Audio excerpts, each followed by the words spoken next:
Good morning, everybody. And thank you. Thank you for that welcome, and thank you for the invitation to come here today. I've had the privilege for the last 6 years of leading the only voice of opposition in the European Parliament.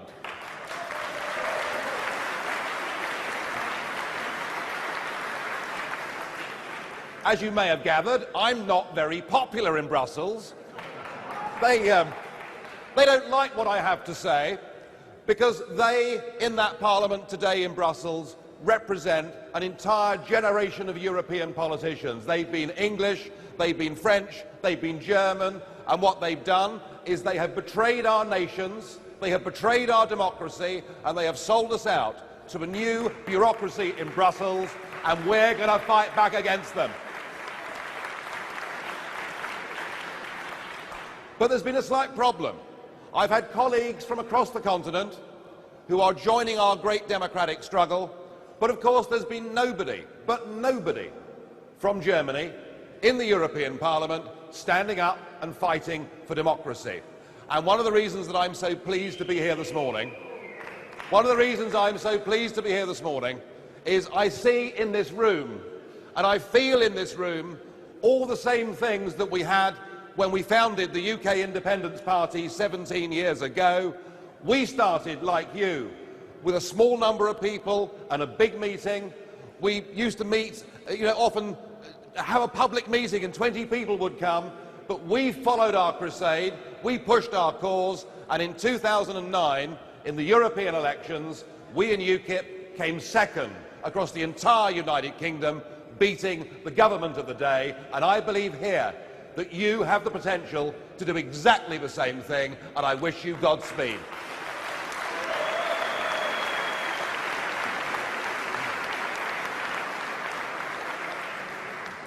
Now, of course, we are here because our excellent professors, two of whom we have heard from, have decided to take this challenge to the court. And it's a brave thing for them to have done, because it takes strength and courage to swim against the tide of the media, of your fellow academic colleagues. I'm sure you've been scorned for much of what you've said and done. But no, you are the visionary people. You are the ones standing up and fighting for democracy, and I'm delighted to be here today to support you. And of course, these empires of political union never ever work. You know, if you travel across northern Africa, you'll see in Egypt the ruins from great empires that have gone before. Right across Europe, right across the world, we've seen the formation of political unions, we've seen the submission of individual peoples to an empire, and all through history we see that multinational empires and political unions simply don't work. They don't survive.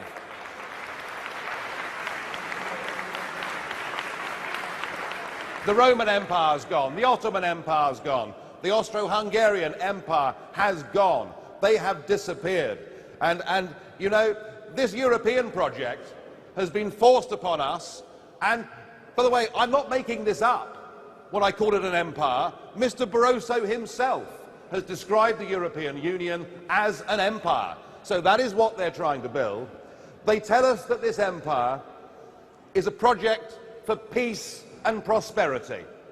What they don't tell you is that this project is actually about an elite gaining more power for themselves. That's the truth behind this project today.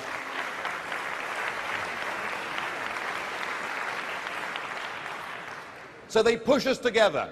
They take 27 different nation states with different languages, different histories, different cultures, and without ever asking us what we think, they're trying to force us together into one state.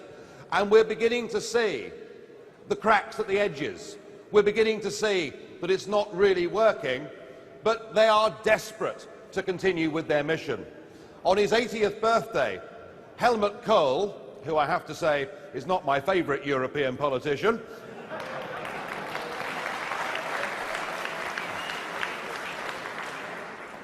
Helmut Kohl, when he could see that the euro was getting into trouble, said, "European unification is a question of war and peace.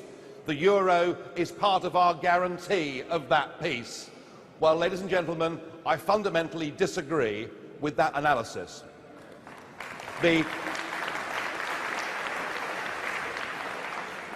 I've always believed that the great pivot point of the last couple of centuries, really, was the disaster that was the First World War. And if you go to Verdun, which I've done many times, and I've taken parties and I've lectured on those battlefields, it's worth thinking about what that place represents.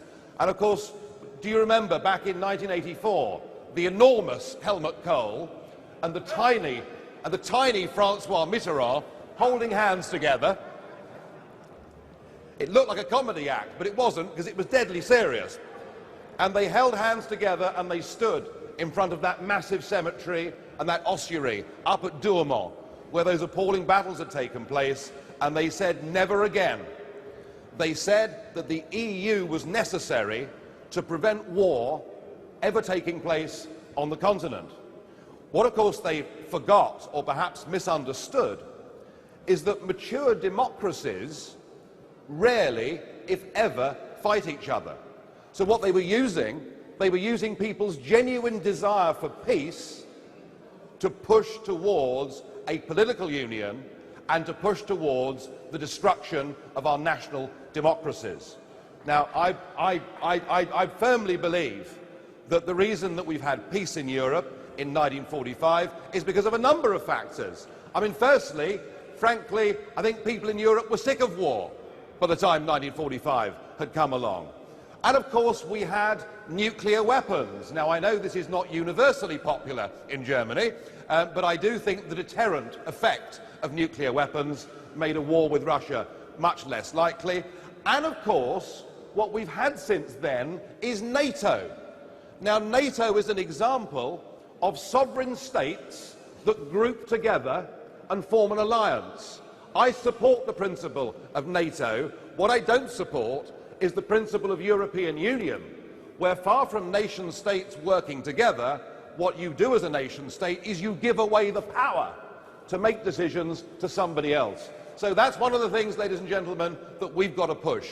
We want peace, of course we do, and we'll get peace in Europe provided we have mature, functioning national democracies. And actually what is going on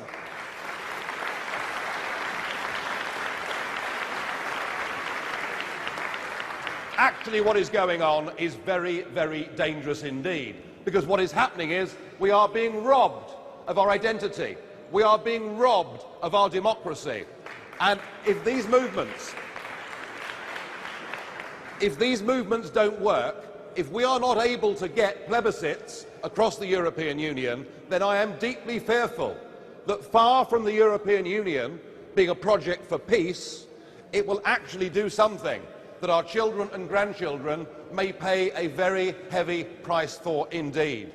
Just think what we did in the Balkans in 1920 and 21. We took small, different, sovereign, independent states. We forced them together and called it Yugoslavia, and much as it may have held together for decades under a pretty repressive communist regime, in the space of the last 20 years, we've seen the most appalling atrocities in the former Yugoslavia as nations fight to get back their democracy and identity. The lessons from history are clear. You cannot force people together. You cannot create identity. You cannot create nationhood. That is something that the people themselves choose. And that is why this betrayal of your nation and your democracy is something that is of such fundamental importance that we must fight with all our might.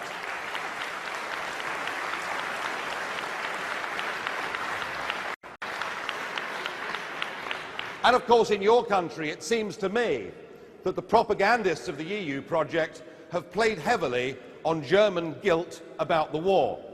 And they've been able to do this because it's true. I mean, my wife is German. She's from Hamburg, and she was brought up to feel guilty. But quite why, age 44, she should be responsible for anything that happened in the past, I've no idea. But, that factor has been present. But of course it's changing, isn't it? A younger generation is coming through who have no knowledge, no contact with the events of the past whatsoever, and why on earth should they? I think Germany is getting over its war guilt, and I think Germany as a country is becoming quite popular and quite trendy again. When the World Cup football was on, my wife put a big German flag at the front of our house.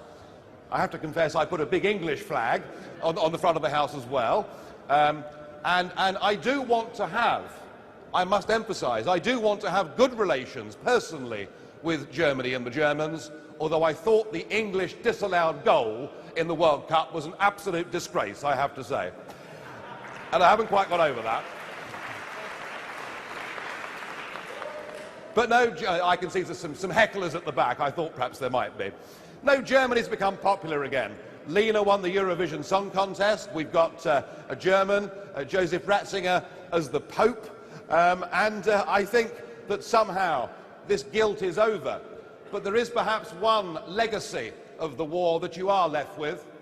And perhaps in a way it's the basis of the case that the professors are taking to the German Constitutional Court. In a sense, the EU deal that you've got is in a way Germany's own form of war reparations, because you are paying the most enormous bill to support this European Union. You were paying an enormous bill in good times, but now we're headed for bad times. You're facing an absolutely extraordinary prospect. However bad the crisis may have seemed back in May, when Greece was in trouble and the bailout fund was put together, I'm pretty confident in saying that you ain't seen nothing yet.